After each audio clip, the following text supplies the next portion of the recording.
Hello, xin chào 500 anh em. Chào mừng anh em đã quay trở lại với channel của tôi. Và trong video clip ngày hôm nay thì chúng ta sẽ cùng đi xem xét chi tiết về kỹ năng của anh chàng pháo binh mới xuất hiện ở trong bản cập nhật 12.3 nhé.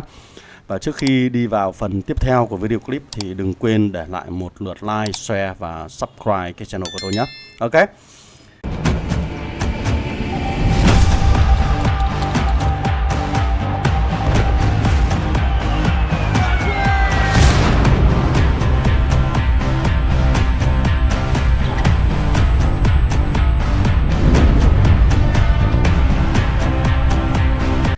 Rồi, đây là hình ảnh của sĩ quan pháo binh mới xuất hiện ở bản cập nhật 12.3. Và chúng ta thấy anh chàng này có một thiết kế khá là Rambo, một trong số những màn design khá là bụi bặm và mình cảm giác là rất là ngầu lòi. Chiến binh với hai cái tay đấm rất là lực. Ok, thì anh chàng này là một sĩ quan của thế hệ thứ tư và chúng ta có 3 cái thẻ. Thẻ thứ nhất là thẻ pháo binh, thẻ thứ hai là chiến đấu ở trên chiến trường và thẻ thứ ba là có khả năng sử dụng kỹ năng rất tốt. Ok, và đặc biệt là anh chàng này là xuất thân từ phe đảng trật tự có tên là Viktor Ivanovich, một cái tên rất Nga. Ok, rồi chúng ta sẽ xem chi tiết kỹ năng của anh chàng này nhé. Trước tiên là kỹ năng chiến thuật. Cái kỹ năng này là cứ mỗi 8 giây anh ta sẽ tung ra một lượt xuất skill với hệ số là 1500. Và cái kỹ năng này sẽ gây thêm sát thương dựa trên khoảng cách của anh ta đến mục tiêu. Và mỗi một ô khoảng cách sẽ cộng thêm vào sát thương kỹ năng sĩ quan là 200 điểm. Với một đơn vị pháo là 5 ô, chúng ta sẽ có khả năng cộng được thêm 1000 hệ số sát thương kỹ năng sĩ quan, nâng tổng số lượng sát thương kỹ năng sĩ quan của anh chàng này lên đến 2500. Một cái lượng sát thương rất lớn. Kỹ năng thứ hai là một kỹ năng dạng tấn công. Kỹ năng này có thể triển khai cho tất cả các đơn vị pháo binh, bao gồm dàn phóng tên lửa, pháo chống tăng và pháo lựu. Trong đó là tăng cường sát thương cho các đơn vị pháo binh của anh ta thêm 20%. Và khi anh ta tấn công ở các đơn vị địch ở trên chiến trường, trên cánh đồng mở, thì lượng sát thương sẽ được tăng thêm là 10% nữa, nâng tổng số lượng sát thương anh ta được cộng thêm là 30%. Một con số cộng rất lớn. Nhưng rất tiếc là cái kỹ năng này chỉ có tác dụng cho các đơn vị pháo binh thôi. Rồi, kỹ năng thứ ba là một kỹ năng dạng cân bằng, có thể học tập cho tất cả các đơn vị, bao gồm là bộ binh, xe tăng, trực thăng. Ok. Cái kỹ năng này là tăng cường sát thương kỹ năng sĩ quan lên thêm 15% và kháng sát thương kỹ năng sĩ quan 15% nữa.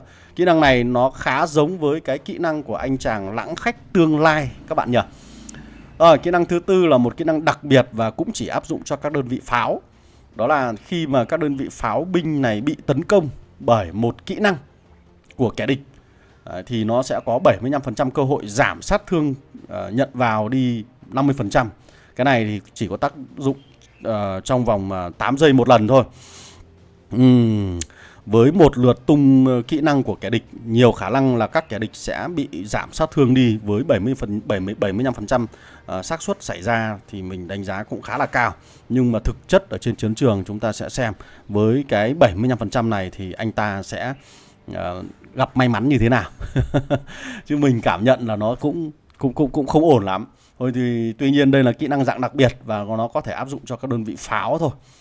Kỹ năng thức tỉnh là khi chúng ta nâng cấp tất cả các kỹ năng này lên level 5, chúng ta sẽ có thể đánh thức được anh chàng này. Và đây là giao diện mà chúng ta có thể nhìn thấy anh ta ở trạng thái thức tỉnh. Một trong số những phần thiết kế rất đẹp các bạn ạ. Người cơ bắp anh ta rất lực lưỡng, có cái phong cách rất bụi bặm, đầu cắt ngắn rất đẹp.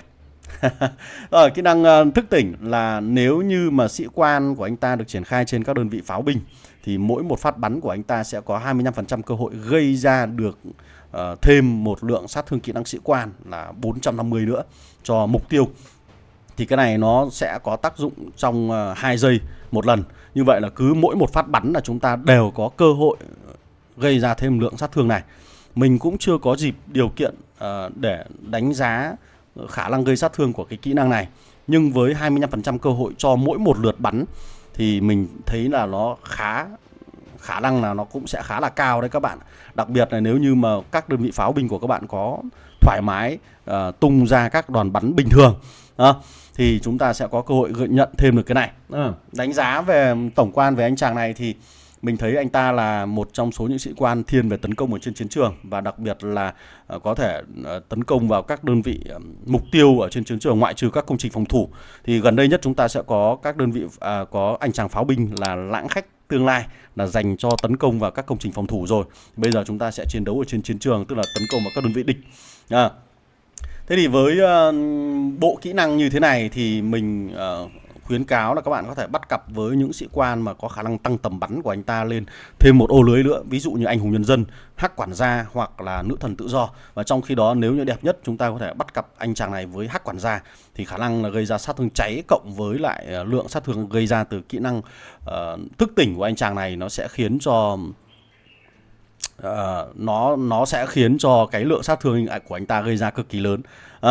Trong khi đó thì cô nàng Nữ Thần Tự Do có thể bắt cặp với Lãng Khách Tương Lai để tấn công các công trình rồi, thì bây giờ chúng ta sẽ có cái cặp đôi mà có thể tiêu diệt các đơn vị lính. Thế thì với bộ kỹ năng như thế này thì phần học tập kỹ năng sĩ quan thì có lẽ là mình sẽ khuyến cáo các bạn anh ta có thể đứng ở vị trí thủ lĩnh thì chúng ta sẽ học thêm một cái kỹ năng dạng đặc biệt. Còn nếu như anh ta làm ở vị trí phụ tá thì chúng ta sẽ học một kỹ năng tấn công và một kỹ năng dạng cân bằng. Thì trong đó có những kỹ năng cân bằng chúng ta có thể học, đó là kỹ năng tăng cường sát thương kỹ năng sĩ quan, giống như của anh chàng Lãng Khách Tương Lai, là một trong số những kỹ năng cực kỳ tuyệt vời. Còn kỹ năng tấn công thì các bạn có thể chọn những kỹ năng dạng của cô nàng Tóc Đỏ, tăng cường sát thương kỹ năng sĩ quan 40% nữa. Nó sẽ khiến cho cái đòn bắn của anh ta gây ra được lượng sát thương khá là khủng bố. Còn trong trường hợp mà các bạn không có những kỹ năng như thế này thì chúng ta có thể lựa chọn những kỹ năng tấn công cơ bản, gây ra sát thương tấn công cơ bản thôi. Ví dụ như là của anh chàng ví dụ như những cái kỹ năng này, tăng cường hỏa lực 35% nếu như chúng ta chiến đấu ở ngoài cánh đồng mở. Ok. Đấy, hoặc là những kỹ năng tăng cường sát thương bình thường thôi. Ví dụ như nếu như các bạn không có nhiều các kỹ năng khác thì chúng ta hoàn toàn có thể học những kỹ năng dạng cơ bản như này. Còn nếu như mà có nhiều kỹ năng hơn thì chúng ta sẽ xem chỉ số của nó càng cao thì chúng ta sẽ càng ưu tiên lựa chọn. Cân bằng thì mình cứ khuyến khích các bạn lựa chọn cái này, hoặc là tăng cường hỏa lực và hỏa lực thôi, chủ yếu là tập trung vào phần hỏa lực, ví dụ như thế này. Đấy, tăng cường 15% hỏa lực. Còn độ bền thì đối với pháo binh thì chúng ta có tăng nhiều lên nó cũng không gia tăng giới hạn được quá nhiều. Đấy, cho nên là chúng ta sẽ ưu tiên vào lượng sát thương gây ra từ các đơn vị pháo là chủ yếu. Đấy, hoặc là cái này tăng sát thương và kháng sát thương này. Ok, rất là tuyệt vời nhé. Thì đây là một trong số những cái học kỹ năng cơ bản mà các bạn hoàn toàn có thể follow theo để các bạn chúng ta sẽ triển khai cho đơn vị pháo của mình. Còn đâu thì tùy thuộc vào tài khoản các bạn đang có những cái kỹ năng gì, chúng ta có điều kiện học những cái kỹ năng gì thì chúng ta sẽ phân phối sau, bởi vì là chúng ta sẽ còn phải cân đối thêm những đối với những cái đơn vị pháo binh khác, đối với những sĩ quan khác cơ mà, đúng không? Rồi, tổng kết lại thì đối với cái kỹ năng như thế này và cách học tập kỹ năng sĩ quan mà mình vừa đề xuất thì các bạn có suy nghĩ như thế nào về anh chàng này? Anh ta sẽ phù hợp với meta như thế nào, và đặc biệt là phù hợp với những đơn vị pháo nào, pháo chống tăng hay là dàn phóng tên lửa hay là pháo lựu, thì các bạn cũng để lại ở phần bình luận luôn nhé. Rồi, bây giờ video clip của mình sẽ tạm dừng tại đây. Hẹn gặp lại anh em ở trong các video clip kiểm thử xem anh chàng này sẽ phát huy được hiệu quả như thế nào đối với hơn so với những các cái sĩ quan mà đã xuất hiện trước đây. Rồi, đừng quên để lại cho mình một like, share và subscribe channel nhé. Còn bây giờ chào tạm biệt và hẹn gặp lại các bạn ở trong các video clip lần sau. Goodbye.